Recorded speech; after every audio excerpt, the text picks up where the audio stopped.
Colours रिश्ते के most popular show शक्ति अस्तित्व के एहसास के एपिसोड नंबर 626 में आप लोग यहाँ देखेंगे कि जो किन्नर हैं वो एक ढोल वाले के साथ में पहुँच जाती हैं हरमन के घर, जहाँ पे हरमन उन लोगों को देख करके एक सेकंड के लिए तो शून्य हो जाता है। मतलब उसको कुछ समझ ही नहीं आता कि आखिर हो क्या रहा है। सभी को लगता है कि हरमन को सब कुछ याद आ गया, लेकिन ऐसा नहीं होता है।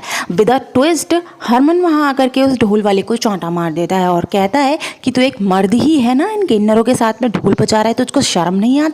और किन्नरों को कहता है तुम लोग घर के अंदर कैसे घुसे, तुम्हें नेक ही चाहिए ना, घर के अंदर घुस करके नेक मांगोगे क्या, घर के बाहर निकलो, घर में मत घुस जाना फिर से। और उस लड़के को बोलता है कि तू मर्द ही है ना, जा करके मेहनत मजदूरी कर और 2 रोटी कमा। क्या इन किन्नरों के साथ में मिल करके ढोल बजा रहा है और कहता है कि निकलो घर से बाहर। सभी लोग घर से बाहर निकल जाते हैं। सभी किन्नरों को घर से बाहर निकलना पड़ता है क्योंकि हरमन जो है बहुत ज़्यादा हाइपर यहाँ हो जाता है। वहीं हरक सिंह इन किन्नरों को सबक सिखाने के लिए बाहर आ जाता है और कहता है कि इस बार मैं इन किन्नरों को छोड़ूंगा नहीं। अड़ोसी पड़ोसियों को बुलाता है और कहता है कि ये किन्नर बार बार हमारे घर में घुस आते हैं, बार बार हमारे घर में आकर के हमारे फैमिली मैटर्स में इंटरफेयर करते हैं, दखल करते हैं। अब जो गांव वाले होते हैं वो सभी यहाँ डंडे वगैरह उठा करके इन किन्नरों को मारने पीटने लगते हैं, जिससे कि ये किन्नर भागते हैं और गांव वाले इनके पीछे पीछे भागते हैं। वहीं जो हरमन है चुपचाप बैठा हुआ है और खुशी के बारे में सोच रहा है कि खुशी ने किस तरह से उसको धोखा दिया। तभी उसको यहाँ पे ढोल पड़ा हुआ दिखाई दे जाता है, जिसको देख करके वो उस ढोल के पास जाता है। दूसरी साइड आपको सौम्या दिखाई देगी जो कि घर से निकल चुकी है यहाँ हरमन के घर यानी कि जॉली के घर पहुँचने के लिए। पता उसके पास है जो कि यहाँ पे समीर की माँ ने उसको लिख करके दिया है, पिछले एपिसोड में आप लोगों ने देखा ही होगा। अब जो सौम्या है वो यहाँ खड़ी हुई सोच रही है कि आज मैं जॉली से मिल करके उसकी सारी गलतफहमी दूर कर दूँगी। आखिर क्यों वो मुझे इस तरह से बोल रहा था, क्यों उसने मुझ पर ये इल्ज़ाम लगाया था, और यहाँ पर खड़ी रहती है। वहीं दूसरी तरफ आपको लवली दिखाई देती है जो कि यहाँ प्रीतो के कमरे में पहुँच गई है और उसके पाँव दबाने लगती है। लेकिन प्रीतो यहाँ कहती है कि तुझे क्या लगता है कि तू ये सब करेगी और मैं तुझे अपनी बहू मान लूँगी? नहीं, मेरे लिए तो कुछ भी नहीं है। तो लवली यहाँ कहती है अरे मम्मी जी, ये मैं अपनी मर्जी से कर रही हूँ, मुझे आपकी सेवा करने दीजिए, बहू ना सही नौकरानी मान लीजिए, जब आपका मन करे तब बहू मान लेना। प्रीतो कहती है कि ठीक है, सिर्फ नौकरानी। हाँ, तो लवली यहाँ प्रीतो के पैर दबाने लगती है। दूसरी साइड आपको देखने को मिलेगा कि हरमन जो है बहुत ही धुन के साथ में ढोल को बजाने लगता है, सौम्या को याद करते हुए, यानी कि उसकी खुशी को याद करते हुए। सभी लोग बाहर आ जाते हैं, परिवार वाले यहाँ तालियां बजाने लगते हैं हरमन के ढोल पे। वहीं आपको देखने को मिलेगा कि जो समीर है वो अपने घर में खुशी को यहाँ ढूंढ रहा है, यानी कि सौम्या को ढूंढ रहा है। कहीं भी उसको खुशी नहीं मिलती, अपनी माँ से पूछता है तो उसकी माँ कहती है कि पता नहीं। दूसरी साइड किन्नर दिखाए जाते हैं जो कि गांव वालों से बच करके भाग रहे हैं यहाँ, और उसी साइड से सौम्या ऑटो में बैठ करके आ रही है। ऐसा लग रहा है जैसे ये लोग एक दूसरे को देख लेंगे, बट ऐसा नहीं होता है।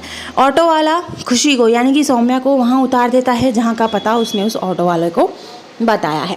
अभी हरमन ढोल बजा रहा है तो यहाँ पे जो हमारी रावी है भाई सोचती है कि शायद किन्नरों को ढोल बजाता देख हरमन को कुछ याद आ गया है और धीरे धीरे करके सब कुछ उसको याद आ जाएगा। हे रब जी, मेरे भाई को सब कुछ याद आ जाए। धीरे धीरे करके सभी लोग यहाँ तालियां बजाने लगते हैं। वहीं हरक जो है बात को दबाते हुए कहता है कि वाह शेरा वाह, तूने तो कमाल कर दिया, कितना अच्छा ढोल बजाया है, बहुत अच्छा ढोल बजाया है तूने।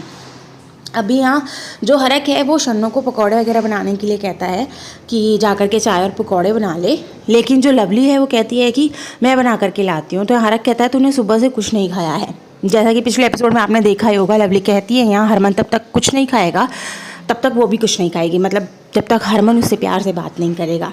बट हरमन साफ साफ मना कर देता है कि उसे भूख लग रही है, वो चाय और पकौड़े खाएगा और दूसरे अपनी खुद देखें। वहीं समीर भाई खुशी को घर में ना पा करके फ़ोन कर देता है हरक सिंह को कि सौम्या उसे कहीं नहीं मिल रही है, शायद वो उसी के घर की तरफ आ रही है, तो वो सब कुछ संभाल ले। हरक सिंह यहाँ लवली को बोलता है कि शायद बाहर सौम्या आई हुई है, तो देख कोई उसे देख ना ले, संभाल ज़रा। तभी यहाँ प्रीतो को अचानक से लगता है कि उसकी बहू आ गई है। दौड़ करके दरवाजे के पास जाने लगती है कि हरक सिंह को उसको रास्ते में ही रोक लेता है और कहता है कि हमारी बहू तो घर पर ही है, हमारी बहू कहाँ गई है? और शन्नू को कहता है कि वो अपनी भरजाई को चाय पिलाए, उसकी तबीयत ठीक नहीं है। अभी यहाँ सौम्या यानी कि खुशी जो है डोरबेल बजाने ही वाली होती है कि उससे पहले लवली गेट खोल देती है। दोनों ही एक दूसरे को देख करके चौंक जाते हैं। लवली को तो पता ही होता है कि खुशी सौम्या है, लेकिन सौम्या को नहीं पता होता है कि लवली यहाँ क्या कर रही है। लवली उसको हाथ पकड़ करके बाहर लेकर के जाती है और कहती है कि उसकी हिम्मत कैसे हुई यहाँ आने की। वहीं सौम्या कहती है कि मैं सब कुछ समझ गई, तुमने ही ये सब किया है ना, मेरे और जॉली के बीच दरार पैदा की है ताकि तुम उसको मुझसे दूर कर सको। मैं जॉली को सारा सच बता दूंगी। लेकिन लवली कहती है कि बताएगी तो जब घर के अंदर जाएगी, मैं तुझे कहीं जाने ही नहीं दूंगी, तू यहीं से वापस जाएगी। सौम्या कहती है कि तुम मुझे नहीं रोक सकती। दोनों में धक्का मुक्की भी यहाँ होती है। पहले लवली सौम्या को धक्का दे देती है और फिर सौम्या लवली को धक्का दे देती है कि तभी यहाँ हरमन आ जाता है और लवली को पकड़ लेता है और कहता है कि तुम यहाँ कर रही हो। अब लवली मौका पा करके कहती है कि ये ना मुझसे लड़ रही है कि मेरी वजह से इसका प्लान चौपट हो गया, तो मैं किडनैप नहीं कर पाई। वहीं हरमन भी खुशी को कुछ कुछ सुनाने लगता है।